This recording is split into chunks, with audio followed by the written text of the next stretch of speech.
Thank you. Good evening, everyone, to this Cabinet meeting being held on Thursday, the 23rd of January 2025. Just a reminder to members that this meeting is being recorded and will be uploaded to YouTube. So first item, apologies for absence. Do we have any apologies? Is everyone here? No, everyone's here. That's fabulous. Item 2 then is the minutes of the previous meeting. These are the minutes of the meeting that was held on the 12th of December 2024. They're here for your approval. Can I have a mover? Nova Hartley, and a seconder? Councillor Clark. All those in favour? Thank you. Those are down. Item 3 then is declarations of interest. Does anyone have anything at this time? No? We're all fine there then. So item 4 is question time, and this is to answer questions from members of the public pursuant to Executive Procedure Rule number 13. I believe we have Mr. Carl Loxton here to ask a question. Thank you very much, Chair. As a council, have you considered making it a requirement in the council's constitution, which includes the councillor's code of conduct, for councillors to respond to all forms of written correspondence within 10 working days of receiving the communication? Thank you for that question, Mr. Loxton. I can understand people's frustrations with this, but it is a difficult situation. As part of the Constitution review process, our monitoring officer reviews the composition of the Constitution, consulting with officers and members to ensure that the aims and principles are given full effect with any proposed changes for full council approval. While there hasn't been any formal review specifically addressing the requirement for councillors to respond to all forms of written correspondence within 10 working days, several factors must be considered in this regard. It's essential to find a balanced approach that supports timely and effective communication while allowing our councillors the necessary flexibility to manage their duties effectively. And at this time, we believe that members' administration is within their own gift. The way they manage their own time is up to them, and we would not be able to easily monitor or indeed enforce such a rule. Okay. I accept that to a point, but then I have a follow-up if that's okay, which is in my personal experience and with other residents in my ward, if as I have contacted all my ward councillors on at least 2 occasions and yourself, and 3 months on I'm still waiting for anybody to respond, I don't believe that is decent or polite or right. So where do I take it, and what would your advice be to residents in this situation? I can only say if you've contacted me, I am really, really sorry that I haven't got back to you, but I can't remember seeing that, and I will speak to you after this meeting to make sure that I do know what it is that you were asking me about. It is something that we do talk about in our group meetings about how we deal with our constituents, and it is a real priority of ours that people are listened to and they get a response. Sometimes things just do fall over and we send things off and then we don't always know whether we've got a response or not. But I suppose what I would say to residents is, please harass us. We're quite happy for you to come back and say, I haven't had a response on this, because I think that's only right that you should. But I will definitely be talking at our next group meeting to make sure that we're all on board with what we should be doing. I mean, I don't want to take time, but I did follow up, and then I contacted the local Labour Party group and they didn't bother to reply either. So there you go. Oh, right. Yes, I will definitely talk to you after this meeting. Thank you. Okay.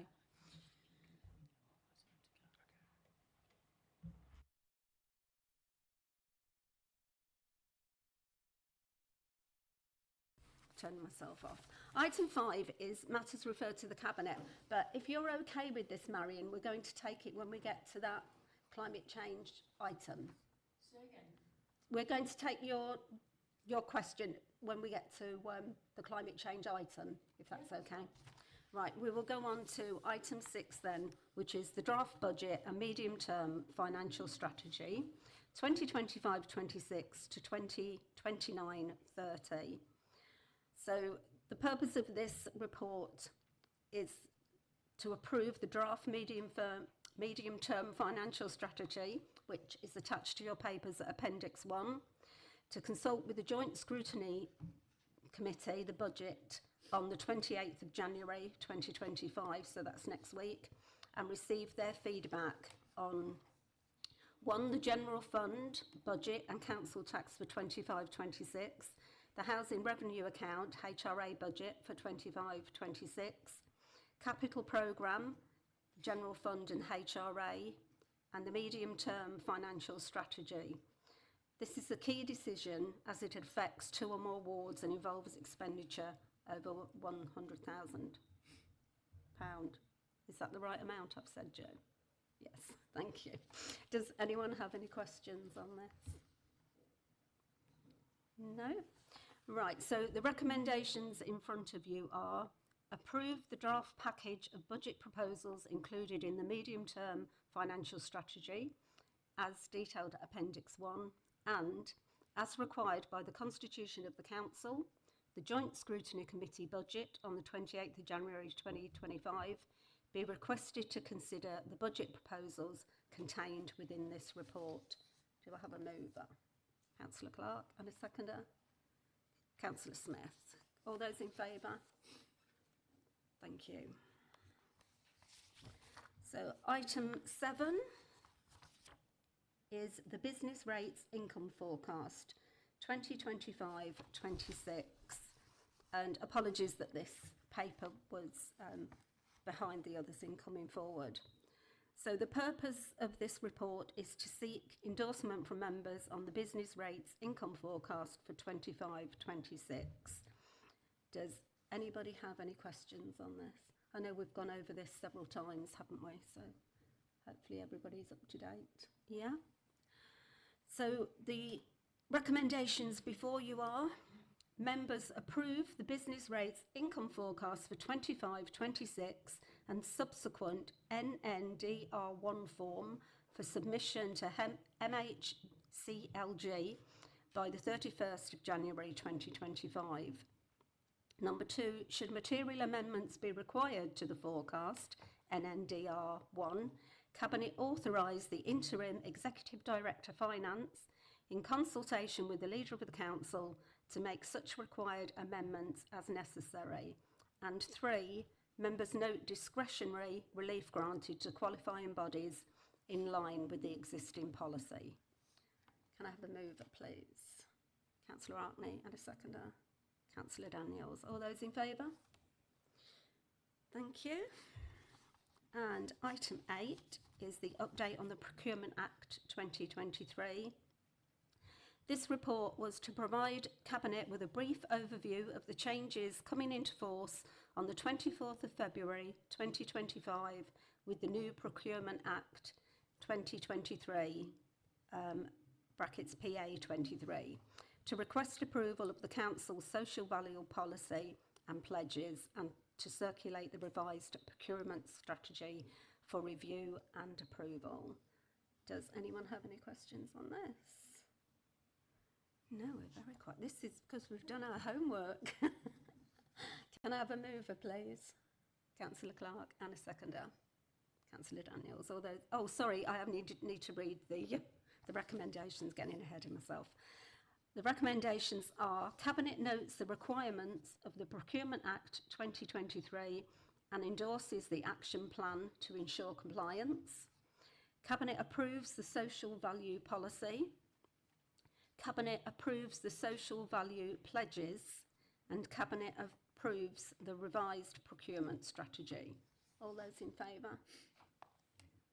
Thank you. Item 9 is the Corporate Peer Challenge. Me again. This purpose of this report: to advise members of the Local Government Association Corporate Peer Challenge report and seek approval for the action plan in response to its recommendation and any follow-up actions to complete the challenge in the required timescales. Has anybody got any comments on the CPR? Yes, Councillor Daniel. Thank you, Chair. And you're speaking really well, so it doesn't mind those all you. It's fine. I would just like to say, I know we joined Cabinet this year, but I was really impressed by the transparency with which the peer review took place and the amount of detail that's been gone into to make sure that at every single step members were aware of the process. At no point did we not feel unclear about what was going on, and kind of the interim feedback was given as fast as possible so that people could start reflecting and then acting. So just thought, even though we've got a lot to do, the process has been very clear. Thank you. Anyone else? Councillor Clark. Just a quick thank you to Christy and Annie and everyone involved. I know there's a load of work gone into this on the 2 or 3 days, I think it was. Yeah, so just thank you to everyone involved. Thank you.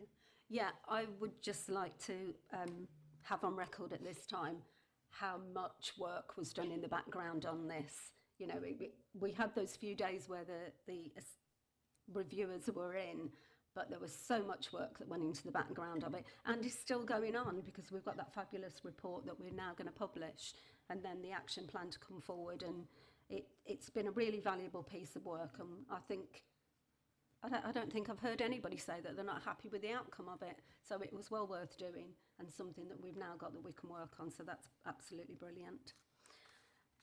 So we have recommendations for us. Cabinet accepts the recommendations provided in the LGA Corporate Peer Challenge Report as set out in Appendix 1 and agree to publish it by the deadline of the 31st of January 2025. Cabinet approves the draft action plan developed to respond to the recommendations as set out in Appendix 2 and delegates authority to the Chief Executive in consultation with the Leader of the Council to finalise development of this plan and publish it before the 31st of March 2025 deadline. And Cabinet agrees to review the action plan as part of their quarterly performance update reports. Can I have a mover for that? Councillor Smith, and a seconder. Councillor Daniels. All those in favour? Thank you. And item 10 is the annual resident survey results. So the purpose of this report is to share the results of the annual survey and budget consultation to inform the decision-making process around council budget and priorities. And I think I'd just like to start by saying how different this feels in what we're getting back. And I think I know it's been done very differently, but it's been a worthwhile thing because we're being told that the data is much more meaningful. So that can only be good. And it fits in with how we are aiming to speak to people more and consult with people. So I think it's been a good start and something that we need to carry on with. Does anyone have any questions on this? Councillor Clark? Not a question, but I just want to, and I think I speak for the whole Cabinet, just thank everyone that did take part in the survey. There's no point in doing these surveys if people don't talk to us, so we're really grateful for all the responses we got. And yeah, well, hopefully we can back this time next year and with a list of achievements and acting on their feedback.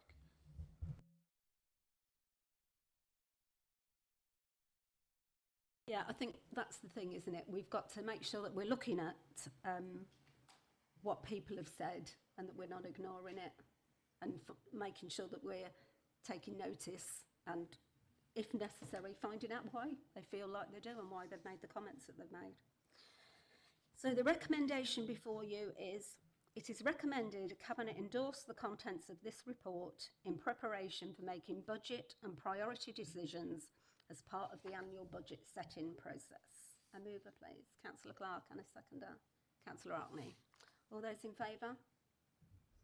Thank you. So item 11 is the climate change update, and I'm going to hand over to Councillor Foster, who's going to present this report, and bring in Marion. Yeah, sorry, thank you, Chair. That's That's great. So yeah, so this is just a report outlining, what we're, what our policies are, changes to our procedures, etc., in terms of our commitment to climate change action plan. We all know that the climate is changing, and so this is a really important piece of work. We're aiming to get to, along with our partners, Staffordshire County Council, we're aiming to get to net zero, no carbon emissions by 2050. So that's quite a long journey, but like any journey, unless you start it, you're never going to get to the end. So this is an important piece of work. We work very closely with Staffordshire County Council in terms of making sure we're all on the same page, and some of the policies are reflected in terms of what the county is trying to achieve as well as what we're going to achieve. So I'd recommend these proposals. It did go to scrutiny. Sorry? Yeah, it did go to scrutiny. So there was an additional, and I thank them for their scrutiny of this report. So there was one recommendation that came through. Where's it gone? That was it, that blue one there. So Marian's going to present it. Okay, so Marion, I'll hand over to you to present it. Thank you, Councillor Foster. Thank you, Chair. I'm not going to bore you with everything that went on in the meeting, but it was a very detailed report, and it was very well scrutinised. I thought it was an excellent report that came to us.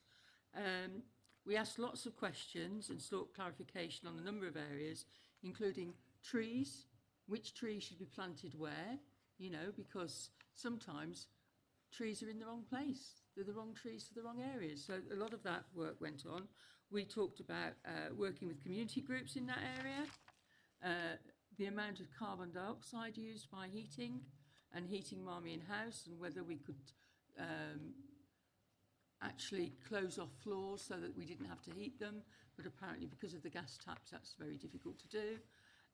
We talked about using hydrogen in the buildings as well, and whether all council properties have double glazing, because there was a comment about in the report that not all council houses had double glazing, but I'm sure, I would have thought they all have by now. So that was going to come back for clarification for us. And as a result of all our discussions, we wanted to add a further recommendation to ask Cabinet to look at the feasibility of including solar panels on all council properties. That's commercial and residential. Thank you, Chair. Yeah, thanks for that, Marion. And I'd be fully supportive of that recommendation. There is an organisation out there that actually will look at that and do the work for us. So we just need to make contact with them and see what's available, whatever. So that's something very positive. Are there any questions for, Councillor Smith? No, it's not a question as such, just more of a comment. I think it's a great idea in terms of adding solar panels where we can. My first thought would be obviously how much is it going to cost. I can see that it being quite an expensive project if we were having to fund it all ourselves, but if we're able to access any like government grants or community grants to try and reach that goal, then maybe that's something which we should definitely look into. So yeah. Thank you. Are there any more questions? Thank you for that. Climate change, bit of a passion of mine. So anything that we can do to look at making some major strides, because for me that date just seems to be getting further and further away. And I know when we first started on this journey, however long ago, nobody knew that the pandemic was going to come up and floor the country and all the rest of it, and other things have come in. But we have to have that dedication to it, I think, and not just keep kicking it down the road. So anything that we can do would be really welcomed. So the recommendations before you are: approve the climate mitigation action plan and commitment to refresh this every 3 years. Approve the climate adaptation adaptation strategy, endorse the Borough Council's climate change communication plan, endorse the Staffordshire Net Zero by 2050 planning policy, endorse an annual update to scrutiny and cabinet on progress, and to look at the feasibility of including solar panels on council properties. Do I have a mover? Councillor Foster, and a seconder? Councillor Smith. All those in favour? Thank you very much, and thank you, Marion, for bringing that to us and for the work that your committee have done in looking at it. Thank you. So item 12 then is the social housing regulatory programme for council housing, and Councillor Clark will take this. Thank you, Chair. So this is the latest update for the social housing regulatory programme. And since the last cabinet update, the programme team have focused not only on internal improvement, but also maintained an outward focus on learning and improving, including engagement with technical expertise to ensure the requisite step change across compliance, including a root and branch review, monitoring and researching the regulator's published consumer judgment, including being part of a national benchmarking group, developing a supporting relationship with the regulator through detailed provision of information and data to evidence improvement, and how that looks is like regular meetings with them, which I've been personally attending as well. And we've also been contacting other providers like Melton and South Derbyshire, who have all benefited from the first waves of inspection, just to gain as much insight as we can. I will hand over to Tina in a sec, who go through some of the details and the statistics, because it's important. The details on these reports are really important, and this will illustrate the hard work from the officers in this space, which I have to commend. And just finally, before I hand over, I'd like to bring your attention to one of the recommendations, which is on the refreshed terms of reference to our Housing and Homelessness Advisory Board. My aim with these changes was to increase our tenant engagement on the board and bring in some outside expertise, sort of local experts from organisations of experience in helping people navigate complex issues around housing and homelessness. And with these changes, I believe the board can give us excellent advice to myself and to the rest of the cabinet on matters that can mean everything to those involved, people with housing issues and homelessness issues. It's another example of our commitment to put residents at the heart of what we do. So I'll hand over to Tina for some details, if that's all right. Thank you, Chair. Thank you, Councillor Clark. The primary purpose of this report was to report the positive progress with the regulator following our sort of ongoing dialogue and self-referral back in August. You can see from the report that there's been a lot of focus around that asset compliance area, and we've had really positive discussions with the regulator, and we're due to meet with them again at the end of February. So what the report does is just set out the arrangements for the board as the portfolio holder, as already alluded to, and the intended work plan for that board over the next year, as well as clarify the arrangements in terms of the added investment that we intend putting into the compliance team. And also recognise that, whilst this deals with the regulatory programme, there are also linked items on the forward plan that cover this area of work, such as the HRA business plan, Housing Revenue Account business plan, and the tenant inclusivity and leaseholder plan. So, yeah, happy to take any questions. Anyone have any questions? Ben, do you want to come back? There's no question. Yeah. Right, so I'm not going to read through all of the recommendations, but I would like to propose an amendment to number 6, which reads, delegate to the Section 151 officer, in conjunction with Executive Director Communities, the releasing of contingency funding to support associated staffing matters referred to appointment to staffing committee, noting the need for additional staffing and resources within assets. Where it says in conjunction with Executive Director Communities, can we also add on portfolio holder, if that's okay? That sounds I've proposed that as an amendment. Councillor Smith seconding that. So, are you okay with that wording? Yeah, housing, yes.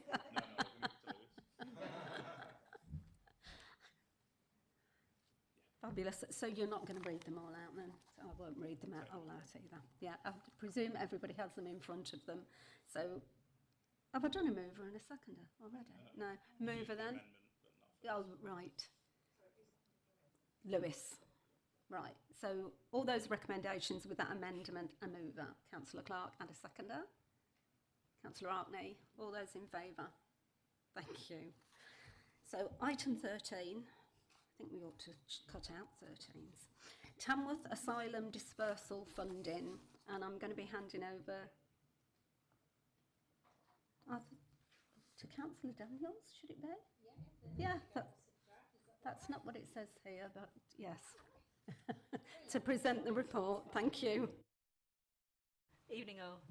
So the purpose is to outline the asylum dispersal funding proposals and seek delegated authority for grant spend.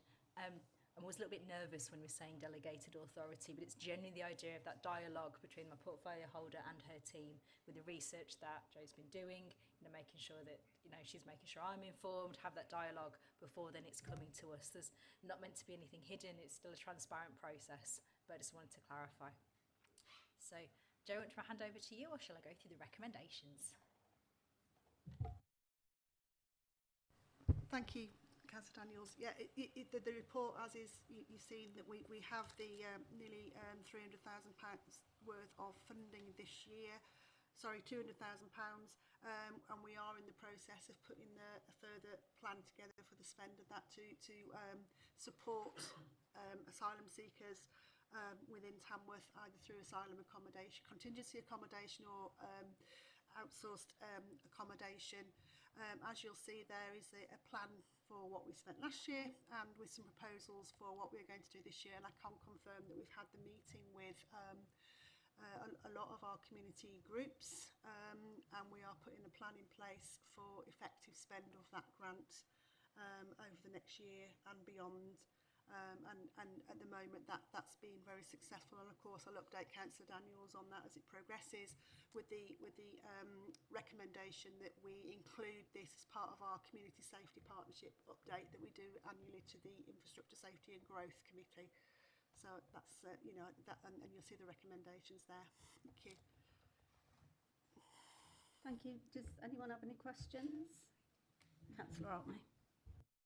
Not a question, but just a comment, because I think, not to be overly political about it, but this week we've had some pretty awful news and ideas about asylum seekers and refugees across the world, and I just want to say I'm so grateful to Tamworth Council for the support that we do give to displaced people in Tamworth. I've looked at the programme of events, and it's amazing the way that we support people's lives and livelihoods and community, fostering that sense of community. I'm just really grateful that happened, so I just wanted to say thank you.